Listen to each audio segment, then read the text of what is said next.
Hey YouTube, I clipped this just to show off my thoughts on some upcoming content. If you want to check out the full video, please check it out in the card to the right. Otherwise, enjoy this short piece. Drop a like on the video and subscribe if you haven't already. Alright, let's get started. And the last part of the month, we have Transcendence, Dimensions and Transcendence, Tier 1. The featured character here is going to be Gabranth. He's getting an 80. LD and a rework. His rework is battery based on damage dealt to the party with skill 1, and he gets more uses of skill 1 as well. I think that's it. His LD is a triple HP attack that insta/rebreaks provided target has his transformed frame debuff, aka 4 debuffs active, and he gets another self attack and Embrave up on it, as well as party HP damage reduction. I think it's 30%. His calls, for his regular call, it's attack and defense down generic, not really significant on its own, but if he's purple and he has debuff start, this is functionally 10% HP damage up in a call with 4 debuffs up, including his, I think he's the first HP damage up debuff in global, and his LD call sadly doesn't rebreak, but it is nice damage, and it's good for getting his frame back up, provided you're running other debuffs, so you can proc it, the HP damage up again. It's also an okay attack/Embrave boost. It's mostly good for HP damage up as an option. For my thoughts and polls, I plan on pulling Gabranth. He's very helpful in Transcendence 1 for the insta-break. There's debuff orbs, and his HP damage reduction helps you from getting blown up. He's not the greatest in the party going forward, but he lives on as a stellar call as an HP damage up. He's helpful for farming Divine Brothers down the road as well, seeing as he's on a separate banner from Cloud to Darkness, and I had the resources and he's solid, so let's go for it. Still the best EX animation in the game. Now to dive a little deeper into Transcendence as a whole, and then I'll go into the actual stages. But I'm not doing guides for these, but this is a quick primer hitting the important parts on it. It's permanent content, there's a co-op and limited time rewards. It's another substitute for character events similar to Boss Rush. The content is heavily tuned to recent units, which will become obvious. There's crystal requirements, and you can tell which crystal you should bring by looking underneath the stage. And I'm confident saying that this is burst content on release. Bring a burst to give the party synergy stats. I do not recommend trying to smash your head on the wall trying to get around it. It is possible, I know, to do the right side without a burst, but the middle stage, which ultimately matters, I don't know if there's any non-burst runs for that. So just bring your burst, guys. Why make it harder than you need to be? These stages do lock your characters out. There's 2 Lufenias, which are being named to Crucible quests on the left and right. Like I said, they lock your characters out and throughout the entire stages. The center Lufenia, the Reckoning quest, must be done with units you've used on the left and right Crucible. So say you use 3 units on the left, 3 units on the right, you got to pick from those 6 that you've used on the left and right to do the final one. My approach for team building for Transcendence goes like this. First, you want to deal with the orb, obviously. If you don't deal with the orb, then you're done. Then you bring a burst that works there, and then you fill in the rest of the gaps, all right? If you don't do it on release, it's fine. At max, you'll miss 20 tickets, although it does get sketchy doing it not on release, because usually it's pretty hardcore tuned to the recent units. And this one specifically is hard tuned to like Paladin Cecil, Gabranth, and Cloud, for example. There's 3 burst tokens in total for completing a tier, the entire tier, and 60 high armor tokens. Both are permanent. So you don't need to worry about those, and don't claim the burst tokens immediately. They can sit there indefinitely. In fact, it's perfectly timed in global, because if you've been doing all the challenge quests so far, then you should be able to knock this out. There's also an additional token you can get, because there's a Chaos and a Cosmos. There's a Cosmos co-op you can do here, because it's an event, and there's a challenge. There's a Transcendence challenge quest as well. Now let's get right into the fights. So the left Crucible, that's weird to say, the left Crucible is the Zack Lost chapter boss. It's super duper tanky, holy crap. It's a holy damage orb, and the crystal requirement is white.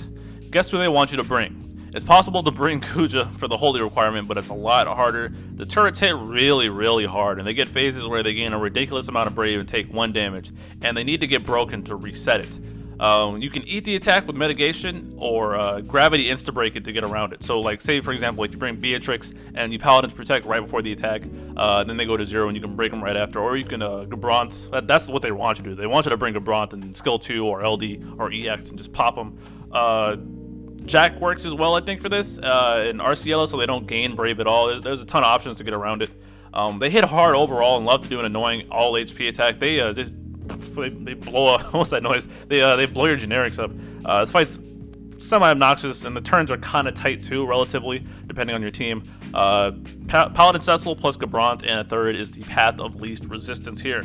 As such, I plan to run Paladin Cecil for the holy and the crystal requirement, Gabranth for the instant break, and someone. Depends on us if I get Paladin Cecil's burst, because if I don't get his burst by then, I think I'll just run Ramza, maybe for the free turns and other Ramza shenanigans and the burst synergy. We'll figure it out.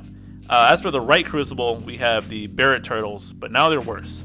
This is a blue crystal requirement, and they're selling Cloud hard here. It's another launch orb as well. The turtles go in the shell and they get massive brave reduction. I think you just do ones, and they need to be launched to go back to normal. Provided you can manage your launches and not get bodied by the turtles, this one isn't horrible. If you have Kais, you can handle your launch needs. I know it's possible to do this one burstless without it's Jack, Kryl for the blue, and Kais, and it's possible to do this without a burst, but again, or you could just bring Cloud or Ramza here for the launches and Prosper here. You can bring any burst really, just as long as you're hitting the orb. And I'm probably going to go Cloud, Kais, and Kryl for launch memes, just like I plan to do in Kais's Lost Chapter. And now for the center node, the Reckoning. This stage right here, this is the doozy. Pick from whoever you used in the left and right stages. This stage is long and it's tanky, even with the burst. So I wouldn't recommend trying to smash your head against this, because you're gonna get frustrated. The first wave is the Ultimecia bosses. The orb is to inflict 2 debuffs in 1 turn. It's not plus 10, plus 5 like it was in Caius' Lost Chapter, it's just plus 2. Gabranth makes this orb non-existent, as his debuffs reactivate after the party is attacked. So that's how they're selling him hard. This stage is very synergy biased. Otherwise, you need debuff span, and probably you need to burst and or summon in the first wave in order to DPS them down so you don't have to deal with the orb. They also get a Brave Gain phase, just like the normal fight, where you don't do any damage and you gotta instant break, or you gotta pop them somehow. I think you get dispelled if you don't break them, but don't quote me on that. I'm not sure, but you really need to deal with it somehow. And then the second wave is a new boss. It is the Flame Mask, and it's Fire Absorb. So say you brought Vincent to the left one. That's why I don't think it's a good idea to bring Vincent to this, because even though he might be good on the left side, if you try to get him through the second phase, or the Crucible, the Reckoning. Jesus, localizations. This was Fire Absorb, and he'll be at. Just don't do it. I don't recommend it. But if someone pulls it off, shout out to you. You're the goat.